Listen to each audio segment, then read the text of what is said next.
Hello, beautiful friends, and welcome back to the Unity Garden Homestead. Today, we are going to talk about how to read a seed packet for absolute beginner gardeners. If we haven't met yet, hello, I'm Stephanie Bandozik. I am a Reiki healer, an urban homesteader, a storyteller, a lover of all things natural and holistic wellness, and I am in Garden Zone 5B in beautiful upstate New York. I would love to know, where are you tuning in from and what is it like in your neck of the woods today? It was a gorgeous day today. I had a really great time at the farmer's market and then working in my garden. And although it's a little bit too late for these crops that I'm going to show you today, these are some good crops for spring, and also you have a chance to do them again in the fall. So you will get a second chance at these for most folks. So what we're going to talk about today is just how to read a basic seed packet. Every seed packet from different companies is going to be written up a little bit differently, but it's all going to have the same basic information. So I thought I would show you what we should be looking for. So the first thing is, it's going to say what you are growing and what type. So this is a spinach, and it is a Bloomsdale variety of spinach. It's going to tell you that it's frost tolerant. So again, that means good for spring and fall planting, and that it is 28 to 45 days, and that's 28 to 45 days to harvest. It says sow in the early spring or late summer, as we just talked about, and it gives you some more information about the variety. It's an heirloom, and it gives you some details about this particular spinach variety. And then when I turn the packet over, it says again, spinach Bloomsdale. That's the type of spinach that you're planting. And it says days to emergence, 5 to 10 days. So days to emergence means how long from when you plant the seed to when you should see something coming up. So don't give up after just 1 or 2 or 3 days. This can take 5 to 10 days to emerge. It's going to tell you the seed depth. You want to plant this about 1/2 inch down into the soil. It's going to give you the seed spacing and the row spacing. So how far do you want the seeds in each row, and how far do you want the rows from one another? And then if you should thin it out, so if you plant the seeds a little bit too close together, you may have to thin some of those seeds to give the larger, stronger, hardier plants a better chance to grow, because they'll need a little bit more room and you don't want them to be fighting for nutrients. And then again, maturity. So just like we saw in the beginning at the front of the packet, the time to harvest, the maturity is 28 to 45 days. And then this packet gives you a little place where you can write the date so you know when you have sown it. Also, make sure that you look at the details on the package. This one actually says if you open it up and you look on the inside, there's going to be a lot more info for you. So you don't want to miss out on that.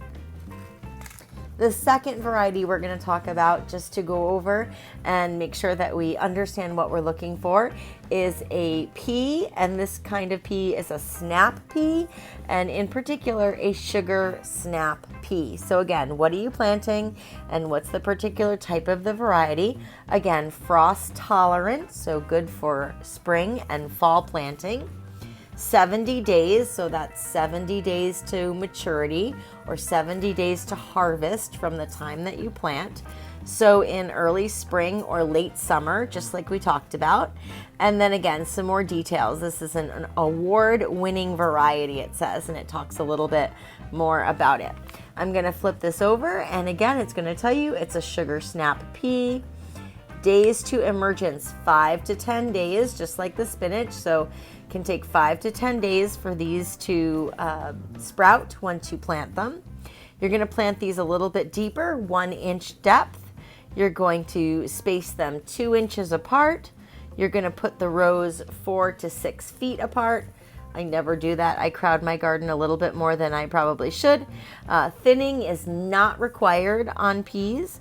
And again, maturity date, that is the date from the time that you plant it to the time that you should be able to harvest, is 70 days. And again, that place to put the date where you have planted your seeds. And then this one has a little bit of information, some tips here. So when to sow outside is recommended. So you want to look at, is it something that you should sow outside, direct sow, or is it something you should plant ahead inside? These are recommended to be direct sown outside, and then not recommended to be planted inside. Peas do not like to be transplanted. And then special germination instructions. So again, always read these details.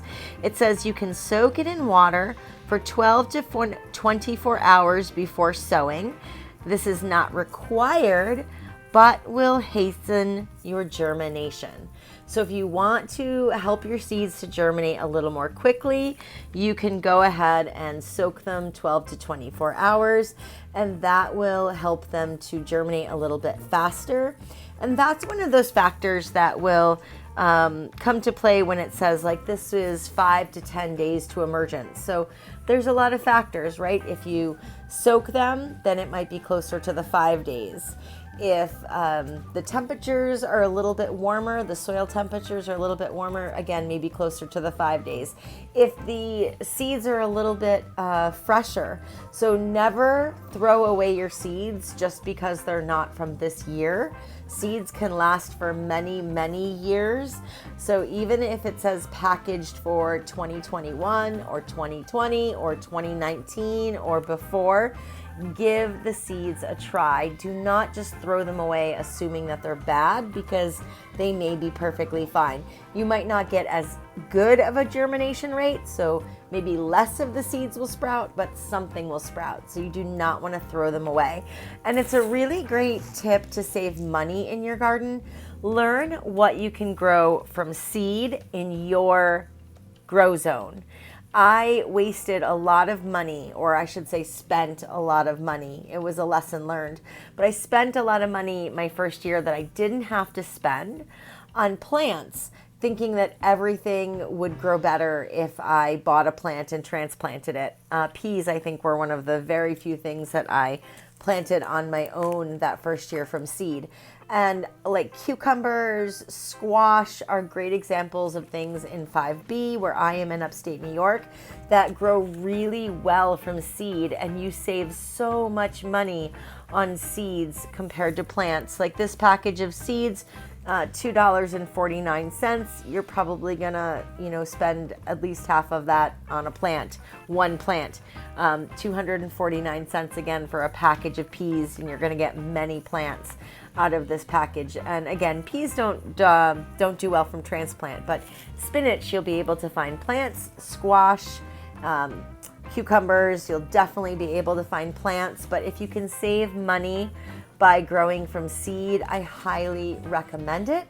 And then as soon as possible, learn to save those seeds so that you can save even more money, and also barter them, trade them, share them, gift them. We need to plant seeds and save seeds and share seeds and trade seeds as much as possible. It's so important that we take control over our food system. Food sovereignty is crucial, and growing in your own yard is one of the best ways to do that. I would love to know if you have any questions. I want to help you out as much as possible. If I don't know, I will try to point you in the right direction of someone who does know. And if you have any gardening successes that you want to share, let me know. I definitely want to celebrate your successes as well as support you along the way. I would love to know what you're growing in your garden this year. This is year 3 for me of the Unity Garden. 2020 was my first year planting anything, and last year I joined the local community garden. This year, I'm still a member of the community garden. I'm still gardening in my own yard, and I'm also finishing up a class called Seed to Supper by the Cornell Cooperative Extension local office, which has been awesome. Just a tremendous experience with so much knowledge, and I definitely want to share it with you. So thank you so much. I am sending you love, light, peace, blessings, and joy. If you found any of this useful, I would be so grateful if you liked it and shared it with someone who might find it useful and helpful too. As always, please take care of yourself and please take care of each other.